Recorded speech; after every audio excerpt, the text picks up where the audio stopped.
Bienvenue dans l'émission paranormale. Qui est là? J'ai créé cette émission afin de partager avec toi mes différentes rencontres avec des êtres plus ou moins maléfiques. Mon objectif n'est pas de te prouver qu'ils existent. Ils existent. Mais juste de te raconter les histoires telles que je les ai vécues ou telles qu'elles m'ont été rapportées. À toi d'en tirer tes propres conclusions.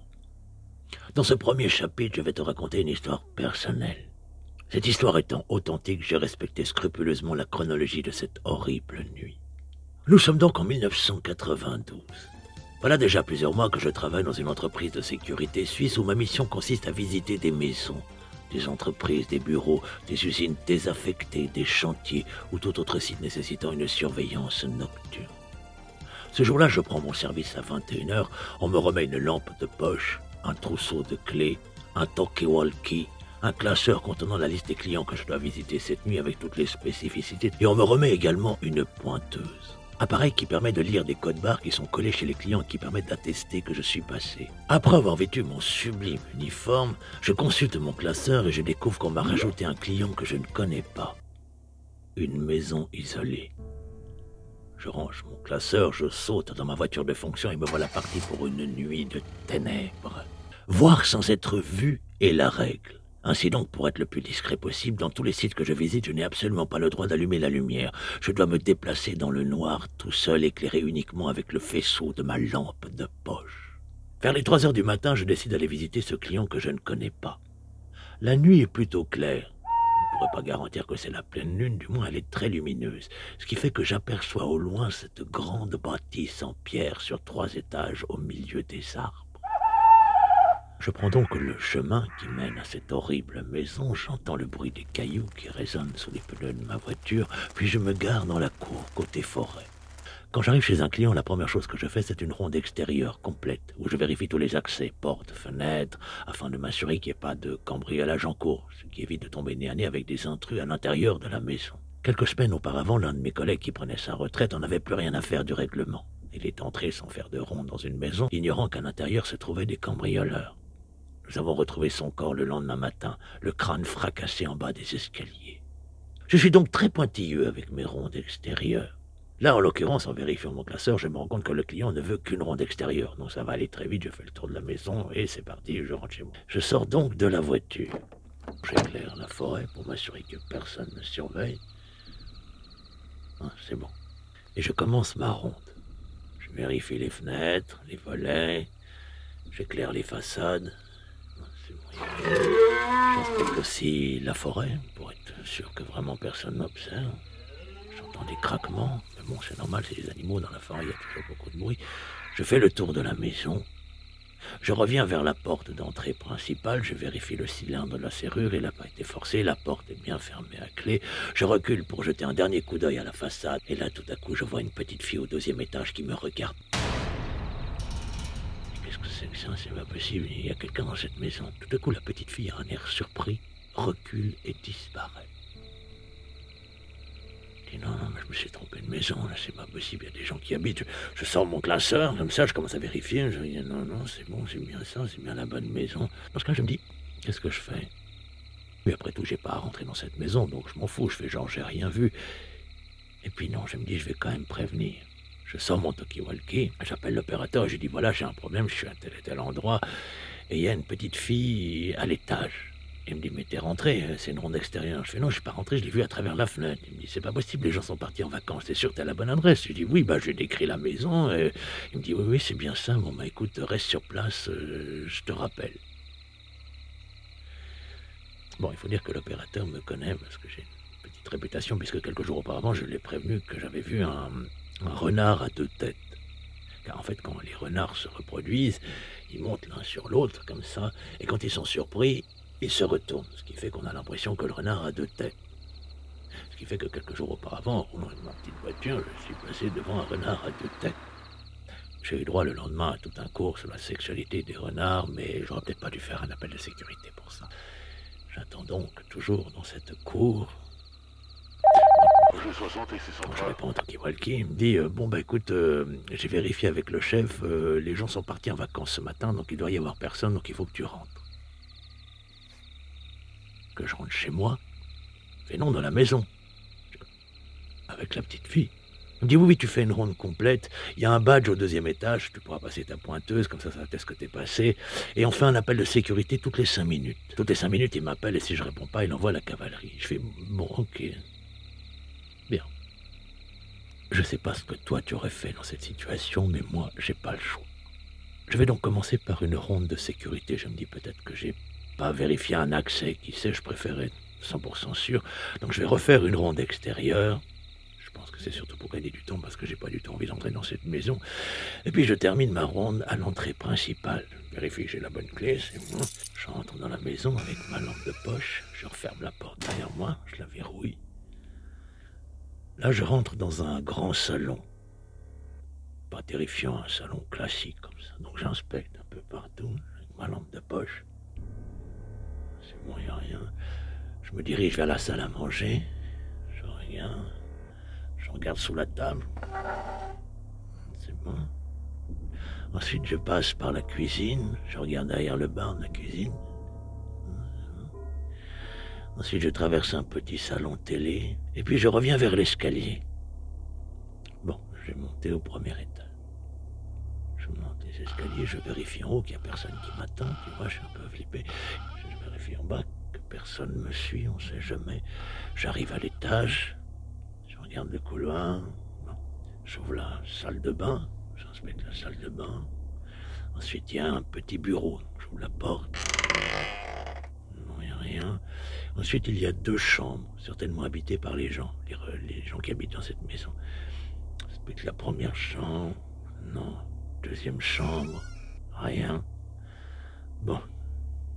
Il faut que je monte au 2e étage. Je reviens vers l'escalier. Je commence à monter les marches. Et là, tout d'un coup, la luminosité de ma lampe commence à baisser. Les piles sont à plat. Oh putain, c'est pas vrai, ça tombe mal. Là. Putain, je commence à taper, tout ça, je suis en panique. Je commence à être de plus en plus dans le noir, t'imagines. Je fouille mes poches et là, je tombe sur une petite lampe de poche que je garde toujours en réserve. Une espèce de mini lampe de poche de porte-clés, tu vois, avec juste une pile. J'allume sur putain. Là, je suis rassuré. Là, je commence à monter à l'étage. Sécurité. Donc oui, voilà, non, c'est bon. RAS, j'ai juste un petit problème avec ma lampe, mais c'est pas trop grave. Il me dit, ok, bon, bah, continue. Je continue. Je monte les escaliers jusqu'au 2e étage. Le 2e étage est très poussiéreux. Je me sens pas bien. J'ai des angoisses comme ça, j'ai des petits tremblements et tout. Arrivé en haut de l'escalier, je regarde le couloir et je vois la chambre où j'ai vu la petite fille où la porte est entrouverte, tu vois. Il y a le reflet de la lune qui passe dans le couloir. Je dis, oh putain. Je dis, bon, je vais la faire en dernier. D'abord, je vais faire mon badge. Je passe ma pointeuse dessus qui atteste que je suis passé. Et là, j'ouvre la porte d'une 1re chambre. Une horreur. Décorée avec une espèce de tapisserie en velours côtelé bordeaux. Bref, rien que le décorateur mériterait la peine de mort. J'inspecte quand même cette horrible chambre. Et là, je me dirige en direction de la chambre où j'ai vu la petite fille. La porte est entrouverte, comme ça. Je pousse la porte. Je regarde à l'intérieur. Je lance d'abord un grand coup de lampe de poche un peu partout. Sinon, je vois rien. Là, je me dirige vers l'armoire, une espèce de grande armoire vaudoise, comme on dit. Tu vois, une armoire en bois. Donc là, j'ouvre les portes. Je vois des vêtements emballés dans du plastique, certainement des vieux vêtements qu'ils n'utilisent plus. Donc je referme la porte comme ça. Je me dirige vers le grand lit, comme ça, où je me mets à genoux. Je soulève le bas du couvre-lit, je regarde sous le lit. Non, c'est bon, il n'y a rien. Là, je me relève, je reviens vers la fenêtre, je regarde par la fenêtre, je vois ma voiture. Et là, tout d'un coup, j'entends des pas dans le couloir et des chuchotements. Putain, qu'est-ce que c'est que ça? Non, je suis pas fou, là, j'ai pas rêvé, là. Je reviens en direction de la porte de la chambre, comme ça. Je sors ma tête. Qui est là? J'ai évidemment pas de réponse. Je commence à avancer dans le couloir, comme ça. Je passe devant la chambre, l'horrible chambre en velours côtelé bordeaux. Je dis, bon, j'ai peut-être rêvé. Et là, tout à coup, j'entends quelque chose qui chuchote dans mon oreille. Putain, qu'est-ce que c'est que ça? Je dis, putain, je suis pas fou, j'ai entendu là. C'est à ce moment-là que je me dis, Cédric, oui, je me parle à moi-même dans ces situations. Cédric, tu n'es pas chasseur de fantômes, donc fais ce que tu as à faire. C'est alors que je me mis à crier. Je descends les escaliers en courant, je traverse le premier étage, je traverse le salon, j'ouvre la porte, je reclaque la porte, je la ferme à clé, je cours jusqu'à ma bagnole, je suis tout tremblotant, je suis... Oh, putain, mais c'est pas vrai, j'ai senti quelque chose là, je suis pas fou, j'ai bien entendu quelque chose dans mon oreille. Je commence à regarder la forêt comme ça, c'est la sécurité, donc là... Je réponds au talkie-walkie, je dis voilà, bon non, c'est bon, alors j'ai terminé ma ronde, j'ai inspecté tous les étages, j'ai rien trouvé. Il me dit ah bon, mais t'as pas vu de petite fille? Je dis non, j'ai pas vu de petite fille, c'était peut-être un reflet de la lune dans la vitre. Il fait ah bon, bah ok, bah tu me tiens au courant, à tout à l'heure. Je dis ok, je remonte dans ma voiture, évidemment, le reste de la nuit, je suis complètement terrorisé. J'ai l'impression de voir des petites filles partout, tu vois. Et le lendemain, je rentre au bureau, je pose mon matériel, et là, l'opérateur rigole. Il me dit, c'est pas un art de tête cette fois-ci, c'est une petite fille. Je fais, oui, mais qu'est-ce que tu veux, mais j'étais sûr de l'avoir vue, quoi. Il me dit, bon, bah écoute, mets-le quand même dans ton rapport. Je dis, ok. Et je rentre me coucher. Le lendemain soir, je retourne travailler, et là, on m'affecte à un autre secteur. Je suis content, j'ai pu retourner à la maison maudite, d'autant que je fais ce secteur jusqu'à la fin de la semaine et je suis vraiment très heureux. La nuit se passe très très bien, je vais visiter mes clients, les entreprises, les chantiers, etc. et tout ça. Le lendemain matin, j'arrive au bureau, je pose mon matériel et l'opérateur me regarde et me dit « Mais t'es pas au courant de ce qui s'est passé cette nuit ?» Non. Il dit « Parce que c'était plutôt mouvementé. » Je dis « Ah bon, c'est passé. » Il me dit « Bah demande à Didier. » Didier étant le garçon qui m'avait remplacé dans le secteur de la maison maudite. Je dis ok, bon, je vais me prendre un chocolat chaud avec le sucre. Je vais dans la salle des agents et ils sont tous assis comme ça autour d'une table en train de parler d'histoires de paranormal. Quand j'entre dans la salle, Didier se retourne vers moi et il a le regard complètement décomposé. Je dis mais qu'est-ce qui s'est passé? Il me dit bah écoute, je suis allé à la maison, il me donne le nom du client et quand je suis arrivé, j'ai fait ma ronde extérieure, j'ai vu une petite fille à l'étage derrière la vitre.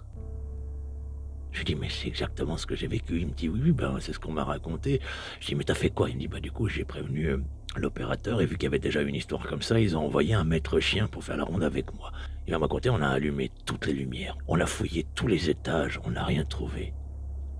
Là, le maître chien me regarde et dit, par contre, mon chien a refusé de monter au 2e étage. Quelques semaines plus tard, je vais raconter mon histoire à un vieux de la vieille qui connaît bien cette maison et là, il va me dire, oui, c'est une maison qu'on connaît. Elle appartient à un couple de retraités un peu cinglés qui nous confiaient leur maison avec des rondes intérieures à l'époque. Et toutes les nuits, les agents voyaient des choses, entendaient des chuchotements, si bien que plus personne ne voulait y retourner. Chaque nuit, les agents de sécurité sont témoins de phénomènes paranormaux, mais très peu osent en parler. Si tu veux d'autres histoires croustillantes, n'hésite pas à commenter, liker, partager et t'abonner. À bientôt. Ah, et une dernière chose. Si tu croises un renard à 2 têtes, ne panique pas. Ils sont juste en train de niquer.